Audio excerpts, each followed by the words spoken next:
पाकिस्तान में तेजी से इल्हाद के बढ़ते हुए रुझान के खौफ से पाकिस्तानी हुकूमत ने मेरा चैनल ब्लॉक कर दिया है, जिसकी वजह से आप मेरी वीडियोस तो देख सकते हैं लेकिन चैनल नहीं। इसको दूर करने के लिए आप YouTube पर अपनी प्रोफाइल पर क्लिक कीजिए और अपनी लोकेशन को पाकिस्तान से बदलकर कोई और मुहज्जब मुल्क जहां आज़ादी सोच पर कोई पाबंदी नहीं उसे चूज कर लें। अगर आप आईफोन यूज करते हैं तो इसी तरह अपनी प्रोफाइल पर टैप करें, फिर सेटिंग्स में जाएं, फिर जनरल और फिर लोकेशन से कोई अच्छा सा मुहज्जब मुल्क चूज कर लें। अगर आप एंड्रॉयड इस्तेमाल करते हैं तो उधर भी लोकेशन चेंज कर सकते हैं।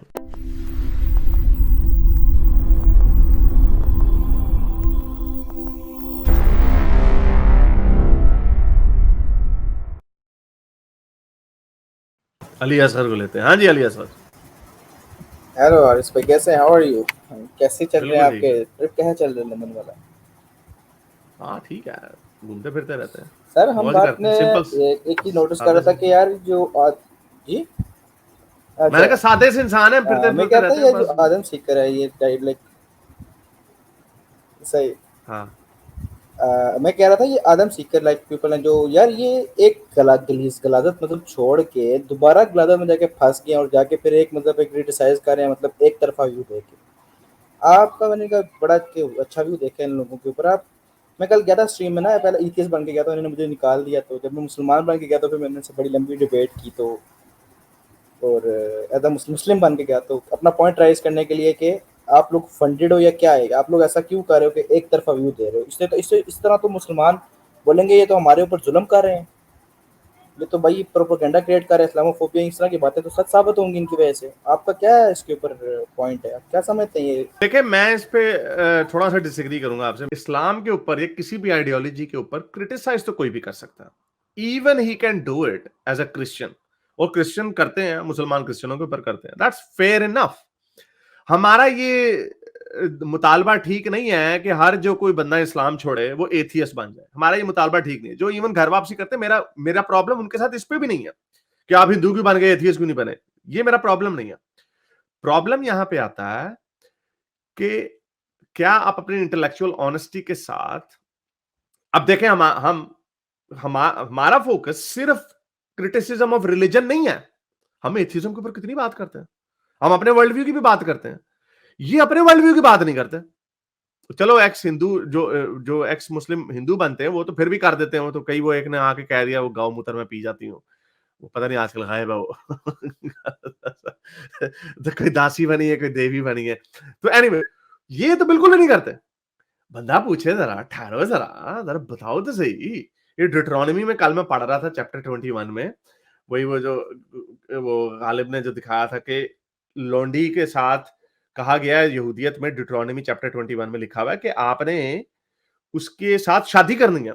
उसके साथ ये इस्लाम वाला काम नहीं करना कि डिंग डोंग किया, फेंक दिया, निकाल दिया। उसको पहले हाँ गंजा करना है, उसको गंजा करना है, उसके नाखून काटने हैं, फिर उसको उससे शादी करनी है, और अगर पसंद ना आए तो उसको पैसा नहीं, बेचना नहीं, उसको आजाद कर देना कि जाओ भाई अय्याशी करो। So that is Islamic world view के निस्बत, that is a better world view. लेकिन मैंने कहा चलो, जब मजा आया मुझे वो पढ़ के, तो मैंने कहा जरा अगली 4 श्लोक भी पढ़ लें उसकी आयतें। आगे क्या लिखा हुआ है?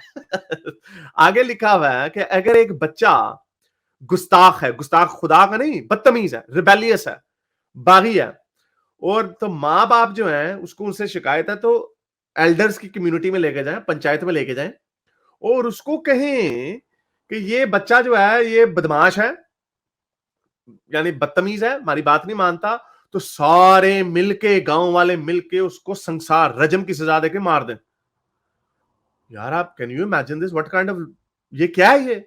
यानी मेरा बच्चा मेरे काबू में नहीं आ रहा, बदतमीज है, 10-11 साल की उम्र में, और जी सबको पता है टीनेजर रिबेलियस होते हैं, तो जी जाके संसार कर दे उसे। अब ये चीज, इस मामले में Islam is better than that. तो ये इस मामले में सारे नंगे वाला हिसाब है। तो भाई आप ये क्यों नहीं करते? अब मुझे पता वो कहेगा मैं क्रिश्चियन हूं। अब जो बंदा, फर्ज करें एथिस्टिक पॉइंट ऑफ व्यू से, जो बंदा ये कहे कि मैं रात को सोने गया, मेरे ख्वाब में एक बाबा जी है, बाबा जी ने कहा मैं जीसस हूं, my son, I love you. उस वक्त वो जीसस आ गए, मैं क्रिश्चियन हो गया। ओ मामा, तो मजा तो तब तो मैं तो खैर मेरे से भी बात कर ले ऑन एथियस्टिक प्रिंसिपल पे, स्क्रिप्चर पे तो मैं, मुझे इतना नहीं पता। मैं मोटी-मोटी अमालेकाइट्स और ये कैनानाइट्स की बातें रख के और ये जो भी रखा है आपके सामने, बच्चे को मार दो, इसी तरह की बात ड्यूटरोनॉमी में या पता नहीं लेविटिकस में लिखी हुई है कि अगर कोई बच्ची कुंवारी ना हो, अगर आपने किसी से शादी किया, बीवी अगर आपकी कुंवारी ना हो, उसकी ब्लीडिंग ना हो, तो उसको उसके बाप के घर पे ले जाके संसार करके मार दो। अब ये ड्यूटरोनॉमी या लेविटिकस में लिखा हुआ है, इसका जवाब ये देंगे न्यू टेस्टामेंट में ऐसी बात नहीं लिखी हुई, लेकिन उनका भी पैरामीटर वही है कि unless it has been condemned strategically, जैसे कुरान में है कि अनलेस उसको आउट रूल किया गया तब तक हम पुरानी शरीयत मानेंगे। तो अगर मान लिया न्यू टेस्ट, तो जो बीच के लोग थे, ये कैसा खुदा है तुम्हारा जिसकी तुम पूजा करो? खुदा तो वही था जिसने ड्यूटरोनॉमी, उससे इनकार नहीं करते ये लोग ना। मुसलमान तो बच जाता है ना, मुसलमान कहता नहीं इन्होंने बदल दी है, हम उसको नहीं मानते, बदल दी थी इन्होंने, बदल दी थी, इसलिए अल्लाह मियां ने उसका अपडेटेड वर्जन दिया। ये नहीं ये कह सकते, इनका दावा ये नहीं है कि उन्होंने बदल दी थी, इनका दावा ये है कि अल्लाह मियां ने एक नया वर्ल्ड चेंज होगी इसलिए दिया। तो हमारा पॉइंट ये है कि जो बच्ची जिसकी ब्लीडिंग नहीं हुई, ब्लीडिंग ना होना किसी भी वजह से हो सकती है, और अगर चलो मान लिया वो सेक्स भी उसने किया था, वर्जन नहीं थी, तो क्या उसकी सजा, ये कैसा खुदा है कि उसकी सजा ये दे रहा है कि उसको उसके बाप के दरवाजे पे ले जाके सबके सामने संसार करके मार दिया जाए? तो इस तरह के सवाल हम उसके सामने रख सकते हैं, आदम के सामने, लेकिन उसको मैंने वहीं पे ठठा लगा देना, यार तेरे ख्वाब से बाबा आ गया, तू मान ले की है तू।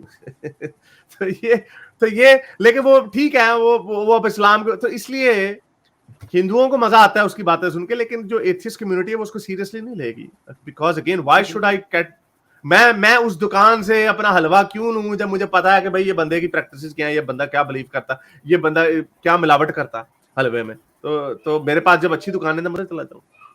वो हारिस भाई वो कह रहा था कि जो कुरान है वो बाइबल की कॉपीराइट है और काफी किताबों की कॉपीराइट है। जब मैंने बोला कि आपकी जो बाइबल है वो तो यहूदियों की किताबों की कॉपीराइट है। आगे से डिटर्मिनेशन का कोई लफ्ज था, मुझे याद एग्जैक्टली याद है, वो कहना क्या चाहता कि कंप्रेस्ड फॉर्म में और खुदा दुनिया में आया मसीहा की शक्ल में, वो आगे से लानत भेजता है, कहता है कि यार ऐसा कोई खुदा होने का फायदा नहीं है कि अपनी दुनिया में अपनी क्रिएशन बनाए और उस दुनिया में खुद ना आए, ऊपर से बैठ के देखे। इस तरह की कोई ये कैसे मैं लॉजिकल बातें ये ऐसे है। हाँ लेकिन ठीक है, लेकिन मैं ये लोगों को यही कहूंगा कि इसको जाके क्योंकि हमें लोग डिस्कोर्स में होता ही है, मैं इसको रैप अप करता हूं, इसके ऊपर ज्यादा बात करने की जरूरत नहीं है। डिस्कोर्स में होता ही है, क्यों हमें मुसलमान हम क्यों ये खोल के बैठे होते हैं स्ट्रीम, इसलिए खोल के बैठे होते हैं कि आओ सवाल पूछ लो हमसे, तो हमें क्यों आके कहते हैं जी आप इंसेस्ट के ऊपर बताएं, आपका वर्ल्ड व्यू क्या है, मोरालिटी कैसे इवॉल्व होती है वगैरह वगैरह हमारे सामने, तो हम उनको जवाब देते हैं उसका। हम ये नहीं कहते नहीं हमारा काम सिर्फ इस्लाम के ऊपर बुराइयां हैं, इस्लाम में कीड़े निकालना नहीं, क्योंकि ये वैसी बड़ी इंटेलेक्चुअली डिसऑनेस्ट चीज लगती है। तो ये वो वजह, तो इसलिए लोगों को चाहिए कि जाके ये डिट्रोनॉमी और लिविटिकस से चीजें उठा उठा के इनके मुंह पे मारी जाओ, हाँ जी बताओ। लेकिन बात ही वही है कि, और मेरा नहीं ख्याल इसको अगर ये एक्स मुस्लिम है, I think lot of people से कि वो एक्स मुस्लिम ही है, तो अगर वो एक्स मुस्लिम है और उसने इस वजह से जीसस को मान लिया कि जीसस ख्वाब में आके उन्होंने भाने बुने डाल दिए, उन्होंने कहा हाँ जी बेटा let me, he basically let the Jesus enter him, वो कहते हैं लेट जीसस एंटर यू। तो if he is done that, अगर उसने ये किया तो आई डोंट थिंक कि इसकी ग्रास्प जो है क्रिश्चियनिटी के ऊपर वैसी होगी जैसी गालिब की है फॉर एग्जांपल। तो आई डोंट नो गालिब इसको इस लेवल का समझता है या नहीं समझता, लेकिन मजा तो तब आएगा जब लोग इसको, तो आप लोग ऐसे ना इसको पकाएं थोड़ा सा, जाके पूछें ये क्या लिखा हुआ है, ये क्या लिखा हुआ है, जाके छेड़ा तुमका तो फिर देखते हैं कि क्या निकलता है आगे। तो चलें, बहुत शुक्रिया, इसके ऊपर ज्यादा बात करने की जरूरत नहीं। आरिस भाई एक मिनट, ये बात है कि वो पहले नंबर पे तो इथी से बात नहीं करता, ठीक है, हाँ नहीं वो ठीक है ना, वही ना, तो इसीलिए ना वो करे ना बात, आप लोग, ये आपके ऊपर डिपेंड करता है। और लास्ट क्वेश्चन था जो आप मुझे पहले बता रहे थे, यहूदियों की किताब में आप मार सकते हो बच्चों को, वो वही सेम चीज मुसलमान भी तो करते हैं, मुसलमान पेरेंट्स भी तो करते हैं। अगर कोई बच्चा बोल दे कि यार मैं आपके जो अरब की आइडियोलॉजी है इस पे बिलीव नहीं रखता, तो वो तो भाई मारने को तैयार हो जाते हैं। हाँ वो तो मुर्तद की सजा है ना, वो तो नहीं वो तो मुर्तद की सजा है, वो तो शरीयत में मुर्तद की। यहाँ पे है कि अगर वो बदतमीज है बच्चा, अगर वो रिबेलियस है, यहाँ पे इर्तदाद नहीं है, यहाँ पे वो वैसी बदतमीज है, यानी एक हद की बदतमीजी होगी, जाहिर बात है फेंडी फूंडी तो लगा दो आप, लेकिन जान से मार देना कि वो रिबेलियस है, बदतमीज है, यानी माँ बाप की बात कंसिस्टेंटली नहीं मानता, तो ये बड़ी एक फजूल सी चीज है। चले, बहुत शुक्रिया आने का, थैंक यू सर। जी शुक्रिया आरस भाई। मेरे इस नेक काम को जारी रखने के लिए मुझे पेपैल या पेट्रियन पे जरूर सपोर्ट कीजिए, ताकि मैं अपना पैगाम ज्यादा से ज्यादा लोगों तक पहुंचा सकूं।